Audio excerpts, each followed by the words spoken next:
فتح و عبادت کسے راگ اقبال باشد غلام بود میل خاطر بطاعت مدام بطاعت مدام نشاید سر از بندگی تافتن کہ دولت بطاعت تواں یافتن سعادت ز طاعت میسر شود دل از نور طاعت منور شود اگر بندی از بحر طاعت میاں کشاید در دولت جاویداں ز طاعت نہ پیچد خرد مند سر کہ بالائے طاعت نہ باشد ہنر بآب عبادت وضو تازہ دار کہ فرد از آتش شوی رستگار کہ فردا ز آتش شوی رستگار نماز از سر صدق بر پائیدار کہ حاصل کنی دولت پائیدار۔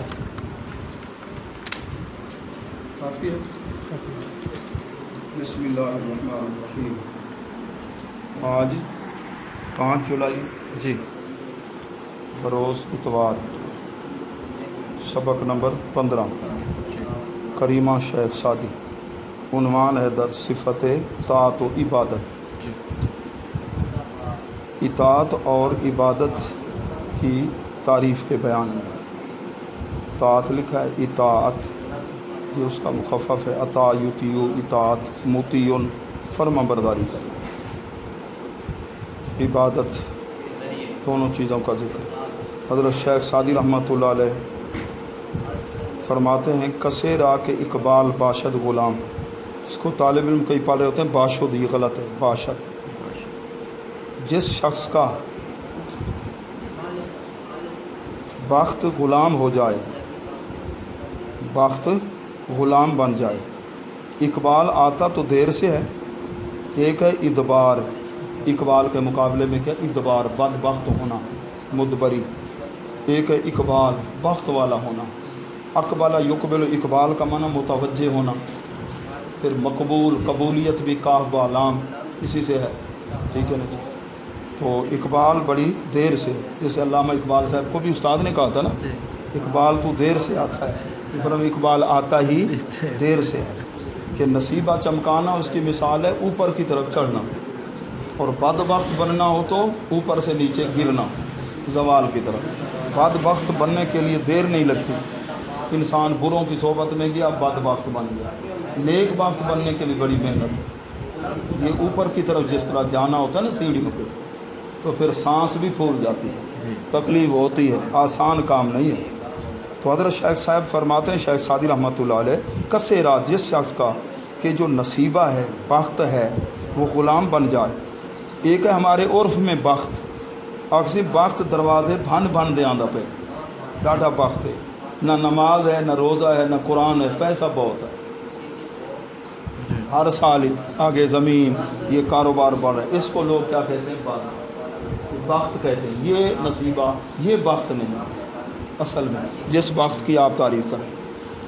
اچھا جی، جو بخت والا ہوگا آپ کیا فرماتے ہیں، اس کی نشانی بتاتے ہیں۔ بود میل خاطر، اس کو میل نہیں پڑھنا، میل میلان، خاطر میں نے دل، قلب میں نے دل، فؤاد کا معنی بھی دل، ہارٹ میں نے بھی دل، دل کا معنی بھی دل۔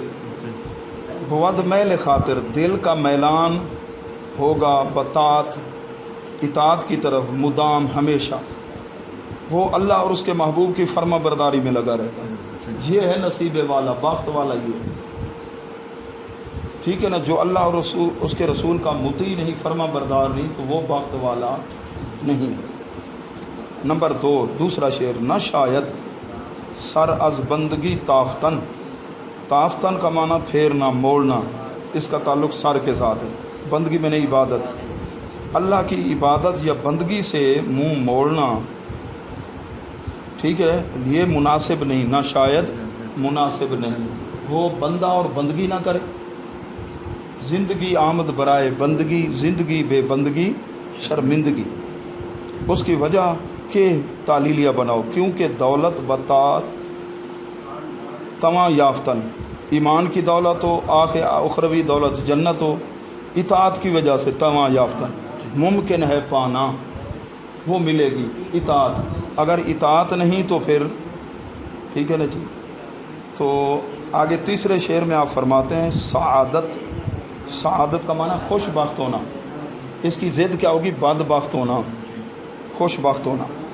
حدیث پاک میں بھی ایک جگہ میں نے پڑھا تھا کہ وہ آدمی خوش بخت مرد اس کی نشانی کہ خود بھی نیک ہو اور اس کی کمپنی، اس کے دوست احباب جن کے ساتھ اٹھنا بیٹھنا ہے وہ بھی نیک ہو. کسی گندے کے ساتھ یاری، شرابی کے ساتھ، جواری کے ساتھ، نشئی کے ساتھ، فراری کے ساتھ، کمینے کے ساتھ اس کی یاری، اٹھنا بیٹھنا نہ.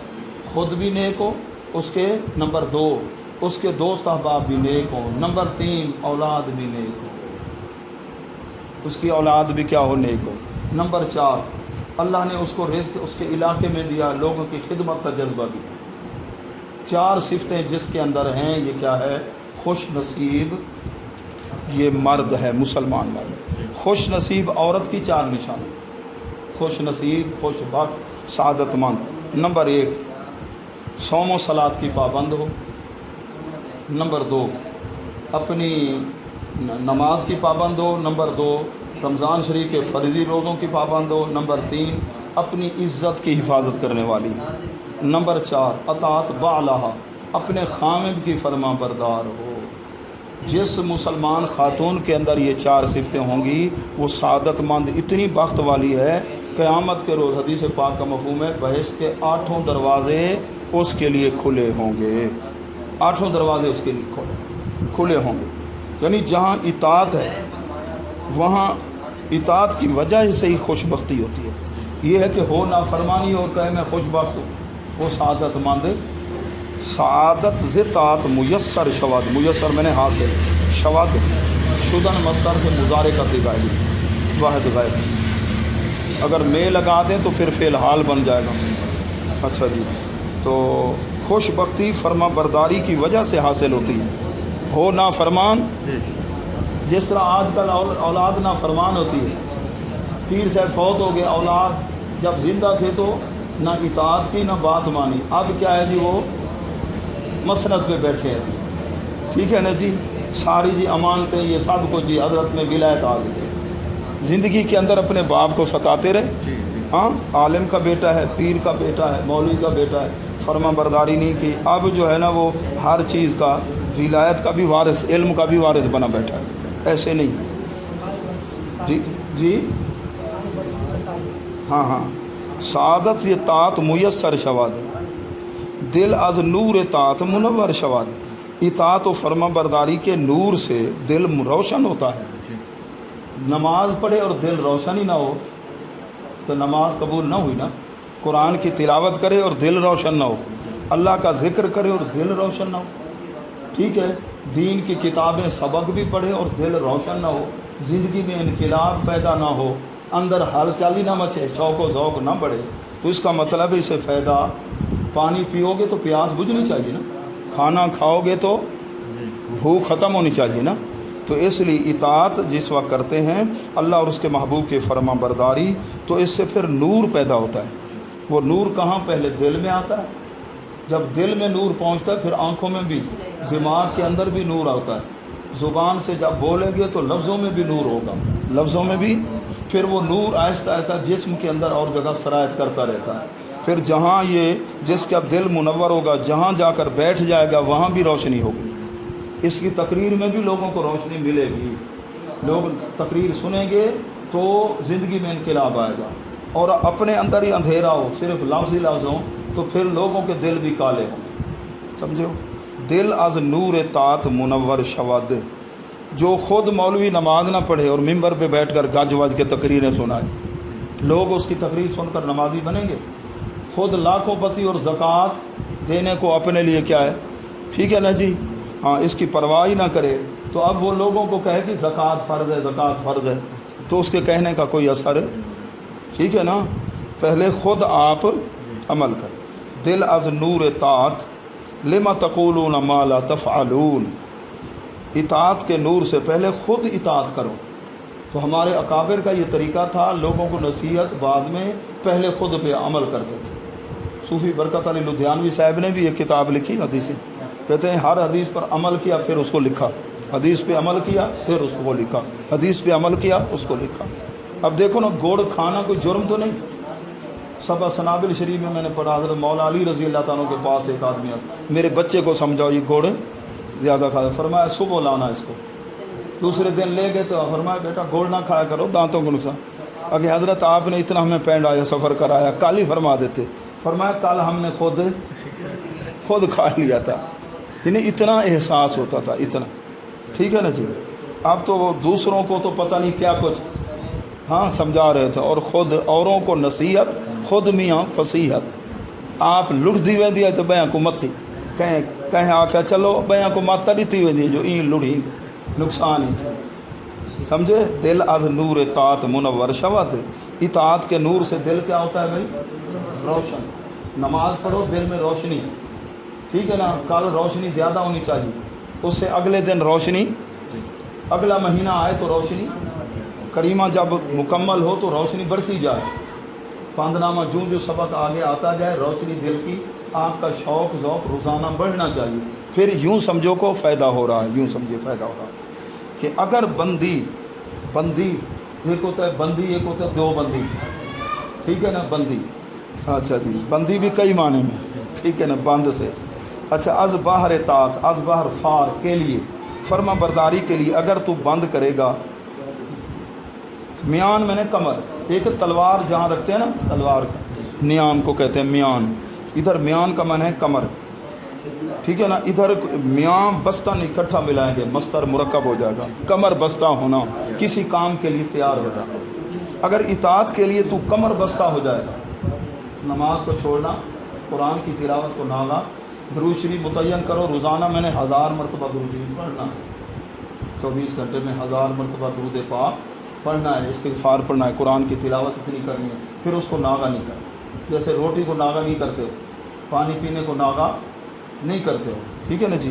اگر اطاعت کے لیے تو کمر بستہ ہو جائے گا، فائدہ کیا ہوگا؟ یہ شرط ہے، آگے جزا ہے۔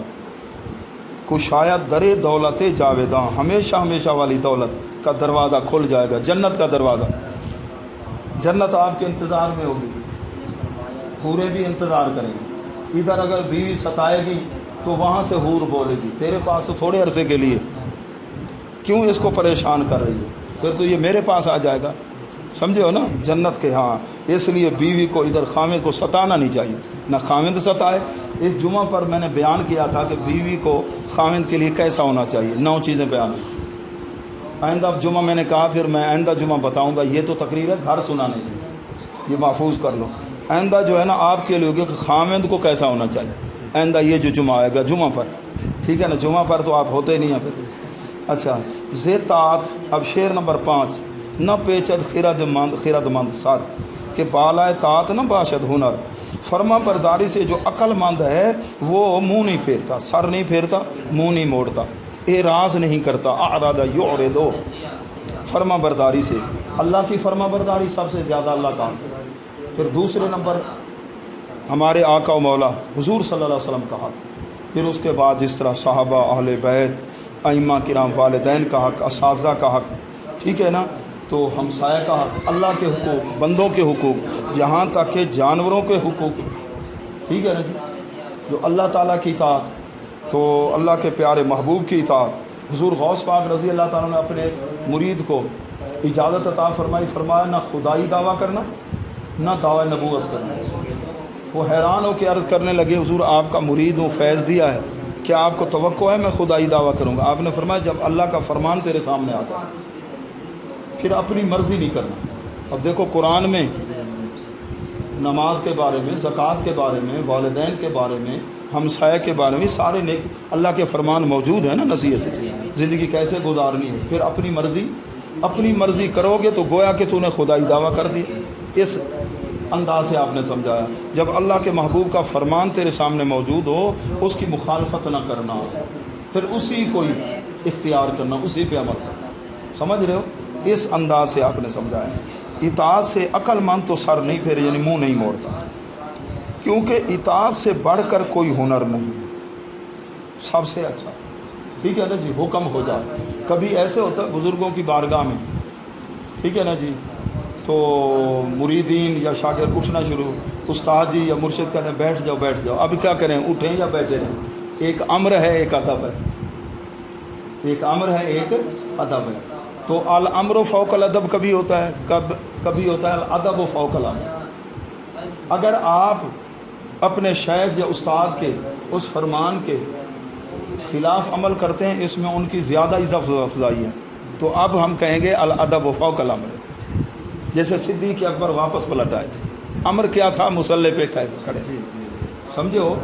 اور اگر آپ ان کے فرمان کو مانیں، اس میں ان کی زیادہ عزت افزائی ہے، تو پھر کیا کہیں گے، الامر فوق الامر۔ پھر صوفیہ بزرگوں کے بھی مزاج ہوتے ہیں، کوئی چاہتے ہیں جیسے ہم نے امر دیا ہے، مزاج کو سمجھ تو پھر اس کے مطابق عمل کریں۔ الامر فوق الادب، کبھی کیا ہوتا ہے الادب فوق الامر ہوتا ہے کہ بالا اطاعت نہ باشد ہنر، فرما برداری سے بڑھ کر کوئی ہنر نہیں۔ اچھا کتنے شعر ہو گئے جی؟ 5 ہو گئے، اور سبق کے کتنے شعر ہیں؟ 3 3 6، آگے 8 13 ہیں، آگے 2 شعر پڑھے ہیں، 1 شعر۔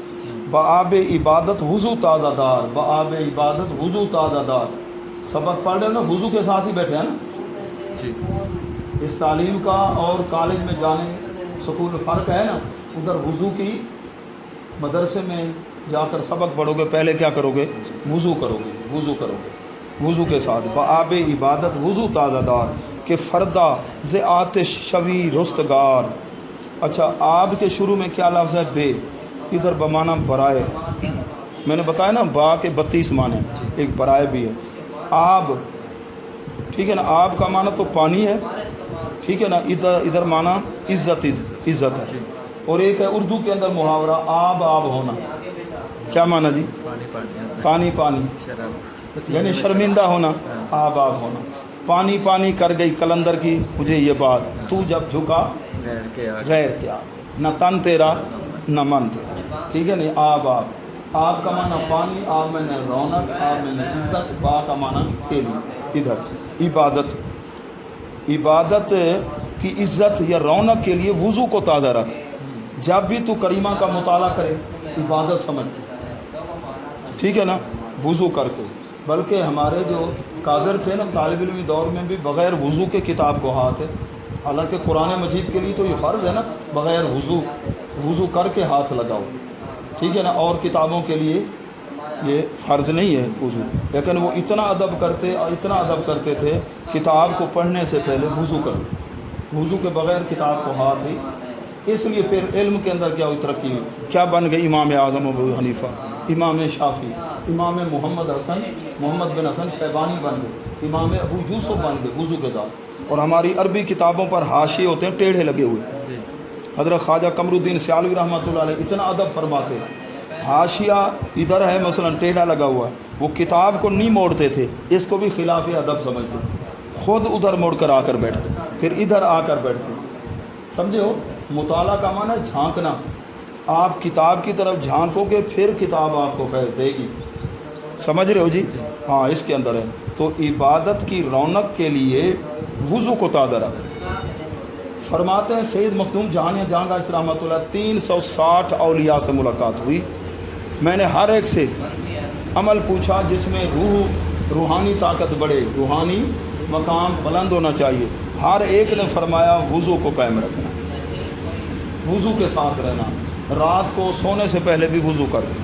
بلکہ کوئی تو ہمارے ایسے بزرگ رات سردی کا موسم ہے، ونٹر سیزن ہے، آنکھ کھلی ہے، وضو کر کے پھر سو گئے، وضو کر کے سو گئے۔ تو وضو کی برکت سے یہ آدھی ولایت ہے۔ ہمارے دادا استاد درس بخاری دینے آئے تھے آخری، حضرت مولانا عبدالکریم صاحب آوان رحمۃ اللہ علیہ، آپ فرما رہے تھے کہ وضو کے ساتھ رہا کرو، یہ آدھی ولایت۔ وضو مومن کا ہتھیار ہے، شیاطین کے اثر سے بھی بچ جاتا ہے، رزق میں برکت ہوتی ہے۔ اگر موت آ جائے تو وضو کی حالت، سمجھ رہے ہو؟ اگر پانی یا یہ نہیں تو تیمم کر لیتے ہیں، وضو کے بہت زیادہ وضو کی برکات۔ رات کو وضو کر کے اگر سوئیں تو آپ کی روح اللہ کے عرش کے نیچے کیا کرے گی، سجدہ کرے گی، سمجھے؟ بآب عبادت وضو تازہ دار، عبادت کی رونق کے لیے وضو کو تازہ رکھ، وضو کو تازہ رکھ کہ فردا کل قیامت کے روز، ٹو مارو آئندہ دن، دی روز گزرا ہوا دن، ام روز آج کا دن، ایک ڈے ٹوڈے یسٹرڈے ٹومارو، یہ ٹومارو انگلش میں، فردا کہ کل قیامت کے روز تو جہنم کی آگ سے چھٹکارا پانے والا ہوگا، چھٹکارا پانے والا ہوگا۔ جزاکم اللہ خیر۔ ہاں جی، پندنامہ شریف نکال جی، کیا